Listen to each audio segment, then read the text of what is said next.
बिस्मिल्लाहिर्रहमानिर्रहीम। अस्सलाम वालेकुम। मैं हूं आपकी बायो टीचर और आप देख रहे हैं मेरे साथ मेरा यूट्यूब चैनल लर्न बायोट्रिक्स। तो बच्चों, हम पढ़ रहे हैं बायोएनर्जेटिक यूनिट से कैम पाथवे, जिसे हम क्राइसोलिसियन एसिड मेटाबॉलिज्म या मेटाबॉलिक पाथवे भी बोलते हैं। ये आमतौर पे जो डिजर्टेड प्लांट्स हैं जैसे कि ओपनशिया, कैक्टस, इन प्लांट्स में पाया जाता है ये साइकिल। पिछले लेक्चर्स में हम पढ़ चुके हैं C3 साइकिल के बारे में और पढ़ चुके हैं C4 साइकिल के बारे में। C3 साइकिल उन प्लांट्स में होता है जिनको डर लगता है कि उनका पानी ज़्यादा गर्मी की वजह से लॉस ना हो सके। तो जब ज़्यादा गर्मी पड़ती है, जहाँ बहुत ज़्यादा धूप पड़ती है, तो ये अपने स्टोमेटा जो है, यहाँ पे स्टोमेटा जो लगे होते हैं उनको क्लोज्ड कर लेते हैं। क्लोज्ड करने की वजह से ये बाहर का जो कार्बन डाइऑक्साइड होता है वो अंदर नहीं आ सकता, बल्कि यहाँ पर ही स्टॉप हो जाता है। अब ये सेल हैं, ये लीफ है, इसके अंदर क्या है, मेसोफिल सेल। एक ही हम सेल बनाते हैं, ठीक है। This is mesophyll cell, mesophyll cell. अब मेसोफिल सेल के अंदर मैं बना रही हूँ क्लोरोप्लास्ट, एक बड़ा सा क्लोरोप्लास्ट बना लेती हूँ, ठीक है। अब क्लोरोप्लास्ट के अंदर जो मेसोफिल सेल्स होते हैं उसके अंदर क्या होता है, ग्रेना से ग्रेना पाए जाते हैं, जो कि जब सन की एनर्जी पड़ती है, सन की लाइट पड़ती है इस पर, तो यहाँ से जो प्रोडक्ट बनते हैं वो है NADPH, जिसे हम क्या बोलते हैं, लाइट रिएक्शन। लाइट रिएक्शन में ATP बनता है, NADPH बनता है और इसके अलावा एक गैस बनती है जिसे हम ऑक्सीजन गैस बोलते हैं। तो ये लाइट रिएक्शन में ये सब कुछ होता है। और जब डार्क रिएक्शन होता है, डार्क का ये मतलब नहीं है कि वो रात को होता है, वो भी दिन को ही होता है। डार्क रिएक्शन भी दिन को ही होता है, लेकिन वो कहाँ पे होता है, वो क्लोरोप्लास्ट के स्ट्रोमा में होता है। This is stroma.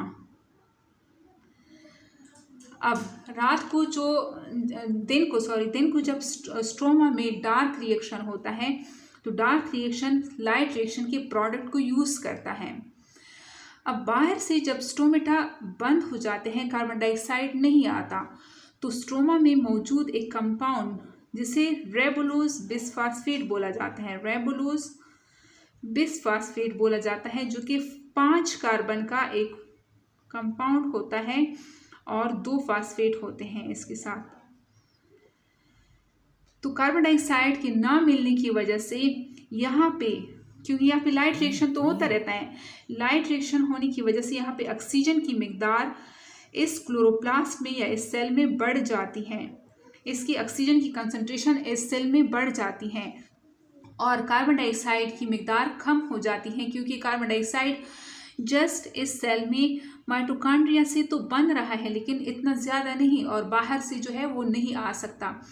तो अंदर ऑक्सीजन बन रहा है और वो इस सेल में बंद है, तो वो भी बाहर नहीं जा सकता। तो यहाँ पे ऑक्सीजन की मिकदार ज़्यादा हो जाती है। यहाँ पे एक एंजाइम होता है, एक कंपाउंड के साथ एक एंजाइम भी होता है जिसे हम बोलते हैं रुबिस्को। रुबिस्को डुअल नेचर का होता है।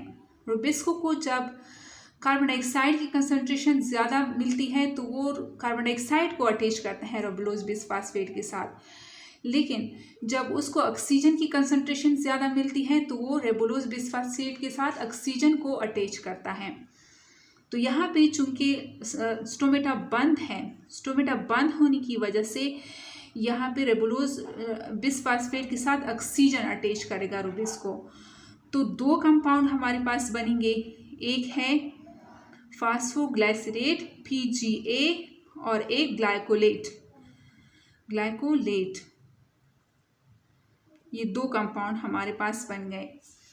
अब ग्लाइकोलेट और PGA से कोई उसके अगर हम रिडक्शन भी कर लें तो इससे कोई ग्लूकोज नहीं बनता, बल्कि ये ग्लाइकोलेट जाके यहाँ सेल में आके पेरोक्सिसोम में आके यहाँ पे मॉडिफाइड हो जाता है।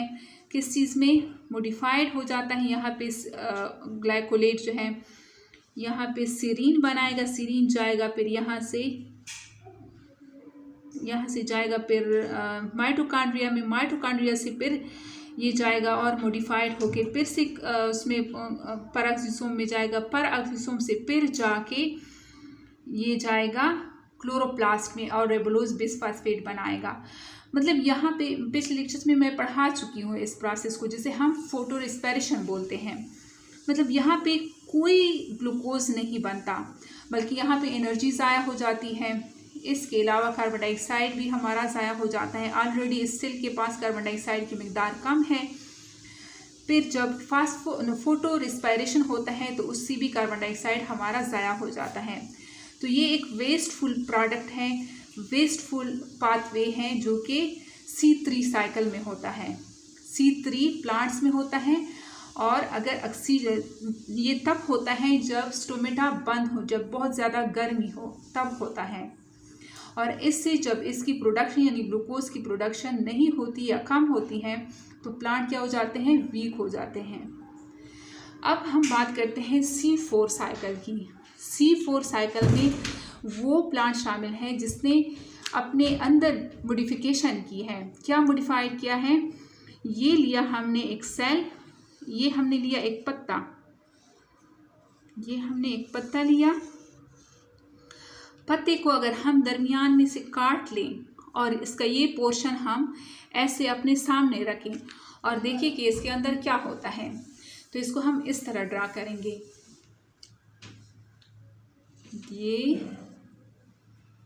ये अब इसको ऐसे मैं ड्रा कर लेती हूँ। यहाँ पे ये मिडरिप है, ये इसके वेन्स हैं। अब ये क्रॉस सेक्शन मैंने उठा लिया है इसका। ये जो सेंटर में आता है, सेंटर में क्या होता है, बंडल शीट, जिसे हम बोलते हैं जाइलम फ्लोएम। बंडल शीट के गिर्द ऐसे कुछ सेल अरेंज हो जाते हैं, ऐसे कुछ सेल होते हैं जो कि अरेंज होते हैं ऐसे। इस स्ट्रक्चर को, इस जो स्ट्रक्चर ये बनाते हैं, इसको बोला जाता है cranes anatomy. Cranes anatomy. Cranes anatomy के बाहर क्या होता है, क्रेन्स एनाटॉमी के बाहर ये साइड पे यहाँ पे मीजोफिल सेल अटैच होते हैं। ठीक है, ऐसे मीजोफिल सेल होते हैं। ये हैं जो क्रेन्स एनाटॉमी वाले सेल हैं, इनको बोला जाता है बंडल शीथ सेल। यानी ये बंडल्स के इर्द गिर्द ऐसे शीत बना रहे हैं। बंडल्स क्या है, जाइलम एंड फ्लोएम। तो इन सेल्स को बोला जाता है bundle sheath cell, bundle sheath cell. और इस बंडल शीथ के इर्द गिर्द जो सेल्स हैं इनको बोला जाता है मीजोफिल सेल, मीजोफिल सेल। अब ये जो C4 प्लांट्स हैं, ये दो टाइप्स के सेल्स को यूज करता है। किसके लिए, डार्क रिएक्शन के लिए। ठीक है, एक मीजोफिल सेल को यूज करता है, इसके अलावा बंडल शीथ सेल को भी यूज करता है। बंडल शीथ सेल को, मीजोफिल सेल की एनाटॉमी थोड़ी सी चेंज होती है, इस कंप्यूटर जो बंडल शीथ सेल है उनकी एनाटॉमी चेंज होती है। मीजोफिल सेल के अंदर ग्रेना पाए जाते हैं, यहाँ पे ग्रेना होता है और लाइट रिएक्शन जब होता है तो यहाँ पे NADPH बनता है, ATP भी और ऑक्सीजन भी मीजोफिल सेल के अंदर। लेकिन जो बंडल शीथ सेल हैं उसके अंदर वो एग्रेनम होते हैं, यानी कोई ग्रेना उनके अंदर नहीं पाए जाते। तो मतलब इसका ये है कि जो बंडल शीथ सेल है उसके अंदर कोई लाइट रिएक्शन नहीं होता, कोई ऑक्सीजन इसके अंदर नहीं बनता, जो बंडल शीथ सेल है। ठीक है, तो यहाँ पे क्या होता है, अब मैं इसको जूम करके दिखाऊंगी कि कैसे ये होता है। अब इसके जो मीजोफिल सेल हैं, मीजोफिल सेल में जो कंपाउंड होता है उसे हम बोलते हैं पिप, फास्फोइनोल पायरुवेट। फास्फोइनोल पायरुवेट होता है, जबकि जो एंजाइम होता है मीजोफिल सेल में C4 पाथवे या C4 प्लांट की मीसोफिल सेल में जो एंजाइम होता है वो पिपकेस होता है। जबकि अगर C3 प्लांट की हम बात करें, उसका एक ही सेल था, कोई मॉडिफिकेशन नहीं थी, सिर्फ एक ही टाइप का सेल था जिसे हम मीसोफिल सेल बोलते हैं, और उसमें जो कंपाउंड होता है वो रेबोलोज बिसफॉस्फेट होता है और जो एंजाइम है वो रुबिस्को है। जबकि यहाँ पे 2 टाइप्स के एंजाइम होते हैं और 2 टाइप्स के सेल्स होते हैं C4 प्लांट्स में। एक होता है बंडल शीथ सेल जिसके अंदर रेबोलोज बिसफॉस्फेट होगा, इसके अलावा रुबिस्को एंजाइम होगा बंडल शीथ सेल में, और मीसोफिल सेल में लाइट रिएक्शन भी होता है, इसके अलावा पिप भी होगा, फास्फोइनोल पायरुवेट भी होगा, और जो एंजाइम है वो पिपकेस भी होगा। ये इसने मॉडिफिकेशन की है, ये फोटो रेस्पिरेशन नहीं होने देते ये जो C4 प्लांट है। C3 प्लांट्स जो है वो इफेक्ट होते हैं फोटो रेस्पिरेशन से, जबकि C4 प्लांट फोटो रेस्पिरेशन से इफेक्ट नहीं होते, इसमें होता ही नहीं है, इसने रास्ता बना दिया है, ऐसी मॉडिफिकेशन कर दी है कि इसके अंदर फोटो रेस्पिरेशन नहीं होती। अब ये दिखाती हूँ कि कैसे होता है। ये फॉर एग्जांपल मैंने लिया, बस ये एक ही सेल में बना रही हूँ, ये मैंने लिया इसका बंडल शीट जिसमें है बंडल्स यानी जाइलम और फ्लोएम जो पड़े हैं दरमियान में जो मैंने बनाए थे, these are xylem and phloem. इसके गिर्द मैं एक ही सेल बनाती हूँ, किस चीज़ का, this is bundle sheath cell, bundle sheath cell. Bundle sheath cell के बाहर कौन से सेल होंगे, ये है mesophyll cell, these are mesophyll cell. Bundle sheath cell के जो वॉल्स होते हैं वो बहुत ज़्यादा थिक होती हैं, यहाँ पे इनकी वॉल्स जो है ये बहुत ज़्यादा थिक होती हैं, ये कार्बन डाइऑक्साइड और ऑक्सीजन इनके थ्रू नहीं पास हो सकते, गैस की फॉर्म में ये पास नहीं हो सकते बंडल शीथ सेल में।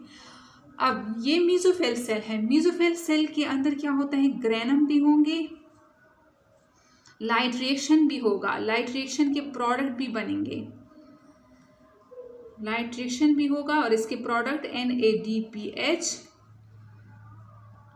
ATP, इसके अलावा ऑक्सीजन भी रिलीज होगा।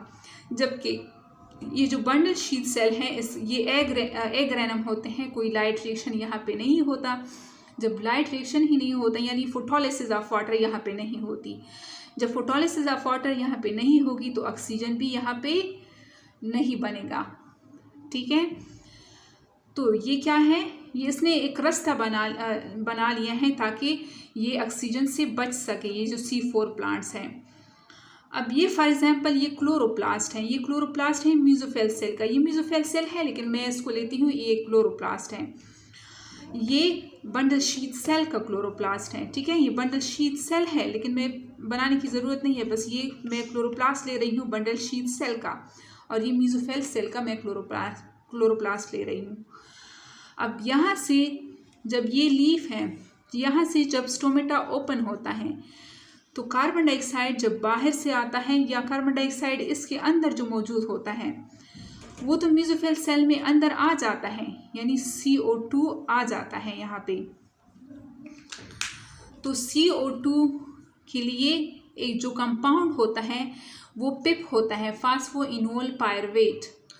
फास्फोइनोल पायरुवेट क्या करता है, वो रुबिस्को की तरह नहीं है कि रेबोलोज बिसफॉस्फेट की तरह नहीं है कि वो ऑक्सीजन को भी साथ में मिला लें, बल्कि वो सिर्फ कार्बन डाइऑक्साइड को ही ले सकता है। तो यहाँ पे एक एंजाइम होता है जिसे हम पिपकेस कहते हैं, पिपकेस। तो ये पिपकेस की मदद से कार्बन डाइऑक्साइड अटैच होगा फास्फोइनोल पायरुवेट के साथ मीसोफिल सेल में, जो C4 प्लांट है उनके मीसोफिल सेल में ये अटैच होगा। अब पिपकेस के साथ अटैच होके यहाँ पे ऑक्सैलो एसेटिक एसिड बनाएगा। ये 3 कार्बन पिप जो है ये 3 कार्बन का कंपाउंड है। जब एक कार्बन यहाँ से आएगा यानी कार्बन डाइऑक्साइड से एक कार्बन आएगा तो यहाँ पे 4 कार्बन का कंपाउंड बनेगा जिसे हम ऑक्जेलो एसिटिक एसिड या ऑक्जेलेट बोलते हैं। ठीक है, अब ये ऑक्जेलो एसिटिक एसिड जो है उसकी रिडक्शन होगी यानी NADPH यहाँ पे यूज़ होगा और ATP भी, तो यहाँ पे मलेट बनेगा, मैलिक एसिड जिसे हम मलेट भी बोलते हैं। और ये मलेट जो है ये भी 4 कार्बन का ही होगा। ठीक है, अब मलेट यहाँ से केमिकल की फॉर्म में ये जो वाल हैं बंडल शीट सेल की, वो कार्बन डाइऑक्साइड और ऑक्सीजन को तो एंटर नहीं करने देते गैस की फॉर्म में, लेकिन जो कार्बन आ रहा है मलेट की सूरत में, क्योंकि ये इसने अब ऑक्जेलो एसिड अपने उसमें छुपा लिया है, अपने साथ छुपा लिया है कार्बन डाइऑक्साइड को ऑक्जेलो एसिटिक एसिड और मलेट ने, तो ये अब अंदर आएगा बंडल शीट सेल में।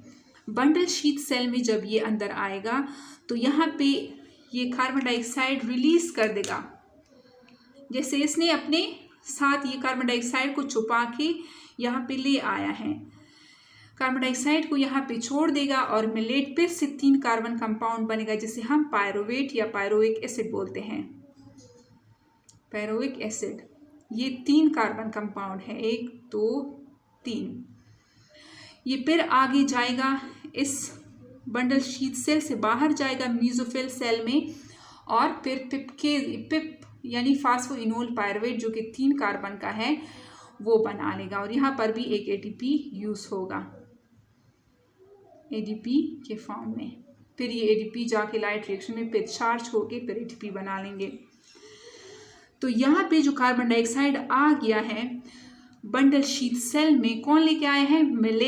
मिलेट अपने हाथों में छुपा के, अपने बॉल में छुपा के उसको ले आया है कार्बन डाइऑक्साइड को, क्योंकि कार्बन डाइऑक्साइड गैस की फॉर्म में नहीं आ सकता था, तो मिलेट ने इसको केमिकल बनाया और इसको ले आया, यहाँ पे छोड़ दिया इसने। जब बंडल शीट सेल में कार्बन डाइऑक्साइड आ गया तो बंडल शीट सेल में C3 प्लांट में मीसोफिल सेल में रेबुलोज बिसफॉस्फेट होता था, जबकि C4 प्लांट में ये कहाँ पे होता है रेबुलोज बिसफॉस्फेट? बंडल शीट सेल में। तो यहाँ पे मौजूद रेबुलोज बिसफॉस्फेट कार्बन डाइऑक्साइड को देख के खुश हो जाता है और यहाँ पे मौजूद जो एंजाइम है रुबिस्को, वो इसको अटैच कर लेता है और बना लेता है क्या? PGA के 2 मॉलिक्यूल। जब PGA के 2 मॉलिक्यूल बन जाते हैं फिर उसकी रिडक्शन होती है और वो 2 मॉलिक्यूल फिर PGAL के बना लेते हैं। जिस तरह मैं C3 साइकिल को डिटेल में पढ़ा चुकी हूँ, पिछला लेक्चर आप लोग देख सकते हैं। फिर PGAL से ये जो 2 मॉलिक्यूल हैं 3 कार्बन के, उससे एक कार्बन यहाँ पे स्टोर हो जाता है, हमने बोरी रखी होती है इसके लिए, वो यहाँ पे रह जाता है और बाकी जो PGAL है वो कन्वर्ट हो जाता है 5 कार्बन कंपाउंड जिसे हम बोलते हैं रेबुलोज बिसफॉस्फेट, यानी ये फिर रिसाइकल हो जाता है और इस प्रोसेस को रीजेनरेशन बोलते हैं और यहाँ पर ATP यूज़ होता है, ADP बन जाता है। तो ये क्या था? इसने अपने बॉल में छुपाया, पिप ने अपने बॉल में कार्बन डाइऑक्साइड को छुपाया, ऑक्जेलो एसिड बना लिया, ऑक्जेलो एसिटिक एसिड बना लिया, फिर मिलेट बना लिया, मिलेट लेके आया कार्बन डाइऑक्साइड को यहाँ पे छोड़ दिया और खुद पायरोइक एसिड बना। पायरोइक एसिड फिर से PAP यानी मीसोफिल सेल में गया और PAP यानी फास्फोइनोल पायरुवेट बना लिया। ये कार्बन डाइऑक्साइड जो खुद से नहीं आ सकता था, ये क्या हुआ? ये मिलेट के थ्रू आया, यानी केमिकल की फॉर्म में ये आया और यहाँ पे शुगर बन गया। तो इसमें फोटो रेस्पिरेशन का प्रोसेस होता ही नहीं है, ठीक है, क्योंकि ये ऑक्सीजन किसके साथ मिलता है? रेबुलोज बिसफॉस्फेट के साथ मिलता है रुबिस्को के थ्रू, क्योंकि रुबिस्को डुअल उसका मालिक है। पिप केस जो है वो सिर्फ कार्बन डाइऑक्साइड को पिप से मिलाता है, जबकि रुबिस्को अगर ऑक्सीजन की मिकदार ज़्यादा हो जाए सेल के अंदर तो वो ऑक्सीजन को मिला लेता है, लेकिन अगर कार्बन डाइऑक्साइड की मिकदार ज़्यादा हो जाए तो कार्बन डाइऑक्साइड को मिला लेता है। तो फोटो रेस्पिरेशन से बचाने के लिए इसने अपनी एनाटॉमी ही चेंज कर दी है। इसको बोला जाता है C4 पाथवे या हैच एंड स्लेग पाथवे। अब हम लिखते हैं केम पाथवे। केम पाथवे क्या है? वो भी सेम C4 साइकिल या C4 पाथवे की तरह ही है, लेकिन उसमें थोड़ा सा डिफरेंस है। आइए देखते हैं वो क्या है। क्रेसुलेशन एसिडिक मेटाबॉलिज्म। क्रेसुलेशन एसिड मेटाबॉलिज्म में जो डिसर्टेड प्लांट है, जिनको डर लगता है कि कहीं उनका पानी उड़ न जाए, क्योंकि ऑलरेडी उनके पास पानी की कमी होती है, तो वो दिन को क्या कर लेते हैं, स्टोमेटा बंद कर लेते हैं। ये हमने लिया एक डिसर्टेड प्लांट का लीफ तो उसमें होते भी नहीं है, बहुत कम, क्योंकि वो मॉडिफाइड हो जाते हैं। तो मैं एग्जांपल दे रही हूँ, ये है सन, बहुत तेज़ धूप पड़ रही है और यहाँ से क्या है, इसने दिन के वक्त अपना स्टोमेटा जो है वो क्लोज्ड कर लिया है। कार्बन डाइऑक्साइड स्टॉप हो गया है, नहीं आ सकता कार्बन डाइऑक्साइड। अब ये है इसके अंदर mesophyll cell, these are mesophyll cell. अब मीसोफिल सेल में जो क्लोरोप्लास्ट है, ये मैंने बना लिया है क्लोरोप्लास्ट।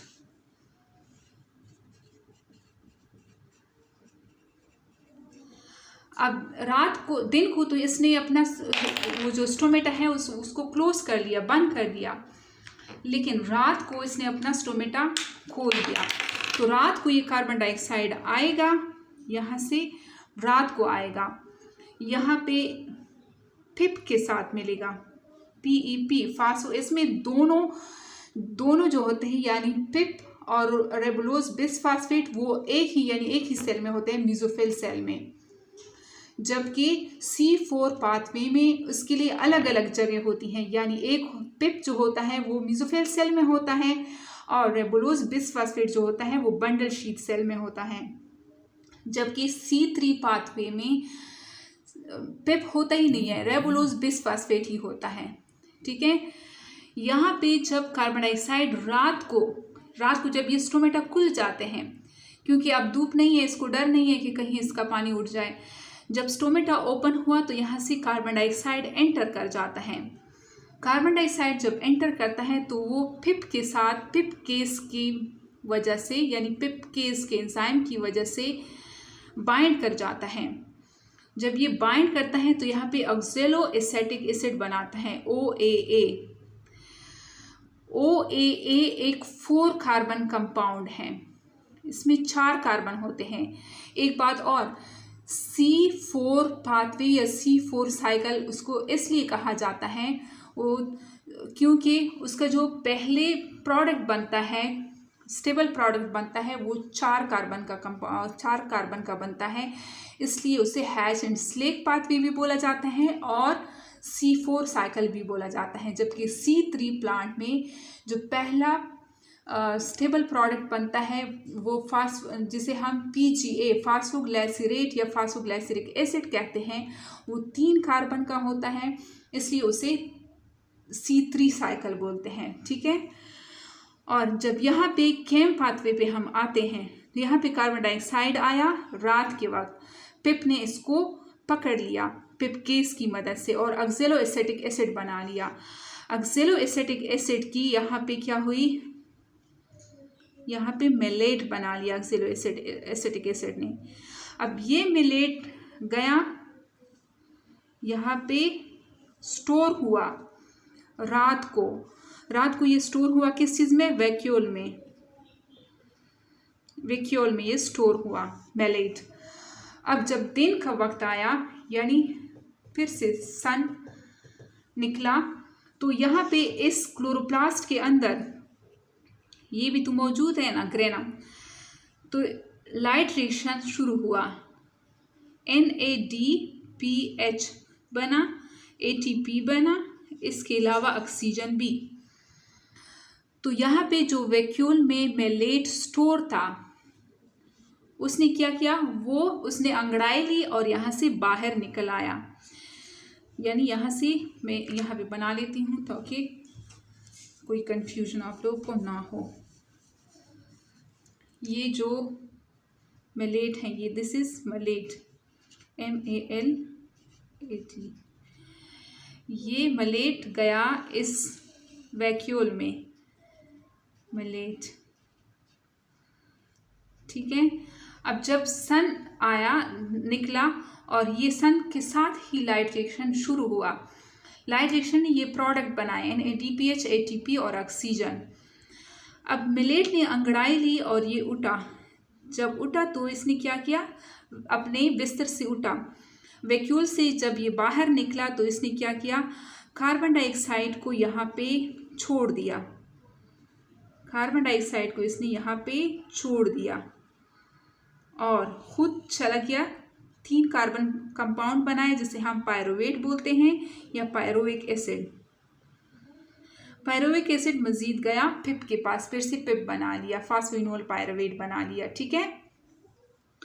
अब ये जो कार्बन डाइऑक्साइड जो वैक्यूल से ये निकला, इसने कार्बन डाइऑक्साइड को छोड़ दिया यहाँ पे।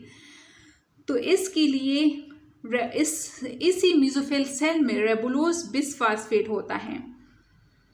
रेबुलोज बिसफास्फेट होता है, वो रुबिस्को की मदद से इसके साथ क्या हो गया, कंबाइन हो गया। जब ये रेबुलोज बिसफास्फेट इसके साथ कंबाइन हो गया, ये कार्बन डाइऑक्साइड रेबुलोज बिसफास्फेट के साथ कंबाइन हो गया रुबिस्को के थ्रू रुबिस्को के थ्रू।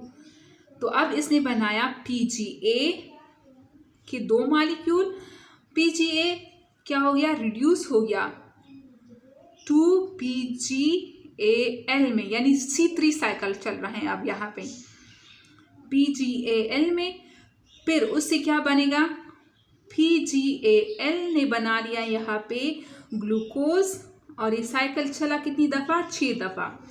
उसने यहाँ पे ग्लूकोज बना लिया, हमने बोरी भर ली उससे, और ये PGAL जो है ये दोबारा से क्या बनाएगा, रीजनरेशन उसकी होगी, रेबुलोज बिसफास्फेट बनाएगा। कैम पाथवे में C4 साइकिल भी चलता है और C3 साइकिल भी चलता है। C4 साइकिल कब चलता है, रात के वक्त, जबकि C3 साइकिल जो है वो दिन के वक्त चलता है। इसने अपना टाइम ही बदल दिया है ताकि क्या करें, यहाँ पे इसने बहुत सारा, रात को ये बहुत सारा कार्बन डाइऑक्साइड जमा कर लेते हैं, क्योंकि स्टोमेटा ओपन होता है इसका। तो कार्बन डाइऑक्साइड की मिकदार तो सेल के अंदर बहुत ज़्यादा हो जाती है, इसकी कंसंट्रेशन बहुत ज़्यादा हो जाती है। तो फोटो रेस्पिरेशन से बचने के लिए कार्बन डाइऑक्साइड की मिकदार ये ज़्यादा जमा कर लेता है रात को, और फिर दिन को ही ये यूज़ करता है, क्योंकि दिन के वक्त ATP यूज़ होता है, ATP बनता है, NADPH बनता है। अच्छा, यहाँ पर ऑक्सीजन भी बनता है। तो ये केम पाथवे जो है यहाँ पे ऑक्सीजन भी बनता है, क्योंकि यहाँ पे दिन के वक्त स्टोमेटा बंद हो जाते हैं, ऑक्सीजन की मिकदार ज़्यादा हो जाती है। ये देखो ऑक्सीजन की मिकदार ज़्यादा हो गई, क्योंकि लाइट रिएक्शन तो चलता रहता है। ऑक्सीजन की मिकदार जब ज़्यादा हो जाती है तो ये ऑक्सीजन आखिर रेबुलोज बिसफास्फेट के साथ भी रिएक्ट करके ग्लाइकोलेट भी बना सकता है। तो केम प्लांट जो है, जो डेजर्टेड प्लांट है, उनको फोटो रेस्पिरेशन से कोई लेना देना नहीं है। वो कहते हैं बाढ़ में जाए फोटो रेस्पिरेशन हो, लेकिन हमारा पानी वेस्ट ना हो। ये सिर्फ पानी बचाने के लिए अपने स्टोमेटा बंद करते हैं। फोटो रेस्पिरेशन केम प्लांट में भी होती है और C3 प्लांट्स में भी फोटो रेस्पिरेशन होता है, जबकि C4 प्लांट में फोटो रेस्पिरेशन कमल नहीं होता, क्योंकि उसने एनाटॉमी ही चेंज कर दी है, उसने ऑक्सीजन के लिए रास्ता ही बंद कर दिया है, ठीक है। और C4 और C3 साइकिल केम पाथवे में भी चलता है, और इसके अलावा जो C4 प्लांट्स है उसमें भी C3 साइकिल भी चलता है और C4 साइकिल भी चलता है। C3 प्लांट में सिर्फ C3 साइकिल चलता है। केम पाथवे ने टाइम बदल दिया है, यानी उसने रात को ऑक्सीजन कार्बन डाइऑक्साइड जमा किया और दिन को यूज़ करके ग्लूकोज बनाया। क्योंकि दिन को इसलिए ग्लूकोज बनाता है, रात को इसलिए नहीं बनाता, क्योंकि दिन के वक्त इसके पास, रात के वक्त इसके पास, क्योंकि रात के वक्त लाइट नहीं होती, सूरज नहीं होता, तो इनकी जो लाइट रिएक्शन के प्रोडक्ट है वो नहीं बनते। लाइट रिएक्शन के प्रोडक्ट नहीं बनेंगे यानी NADPH नहीं बनेगा, ATP नहीं बनेगा, तो डार्क रिएक्शन कैसे चलेगा। इस वजह से ये फिर कार्बन डाइऑक्साइड को स्टोर कर लेता है रात के वक्त और फिर यूज़ कर लेता है दिन के वक्त। और केम जो है, ये जितनी भी डिजर्टेड प्लांट्स है उसमें केम पाथवे या केम साइकिल ही होता है। ये सिर्फ पानी बचाने के लिए सब कुछ करता है, तो इसको फूड रेस्पिरेशन के होने से कोई डर नहीं लगता।